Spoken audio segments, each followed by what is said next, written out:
Shalom.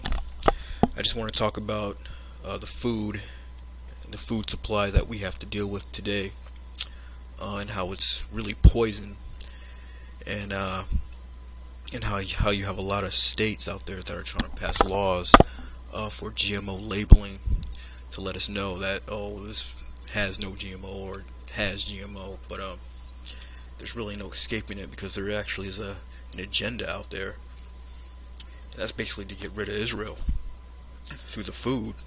And I mean, you're seeing that right now with the northern tribes, the Hispanics, and how their birth rate has been dropping steadily in the past years, and they're known for having a lot of children. That's actually their blessing.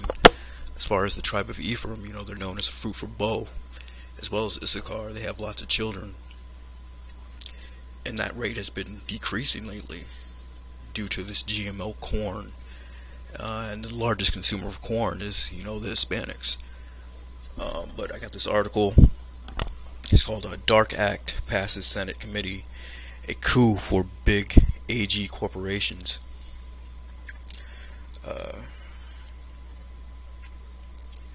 On Tuesday, June 23rd, it was reported that the Senate's Agricultural Committee had reached a deal on GMO food labeling, and what is essentially a slightly modified version of what clean food proponents have labeled the Dark Act, Denying Americans the Right to Know Act.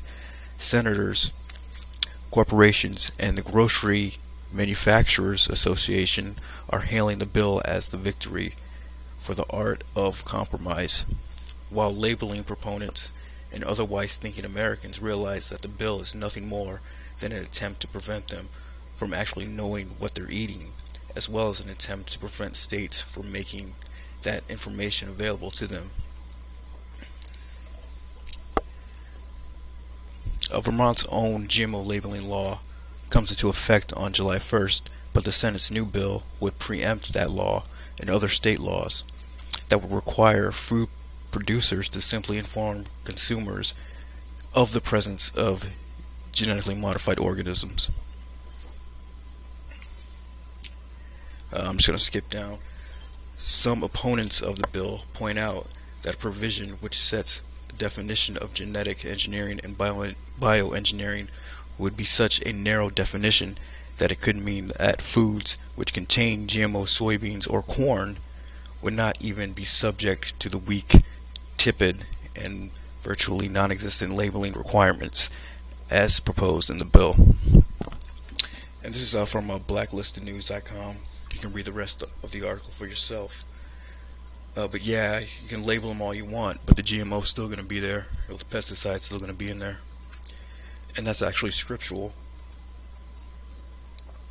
This is from the book of Ezekiel, chapter 4, verse 13.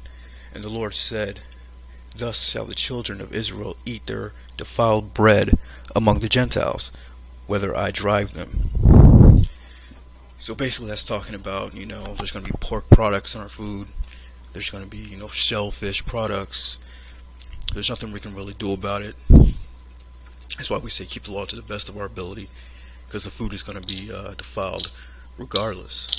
But yeah, I just wanted to bring that out about that little article. I found it a little funny how they're trying to label it, but it's all still there. Nothing you can really do about it, until Yahushua comes back and really destroys this place and this government and the system. So that's all I have for now. Shalom.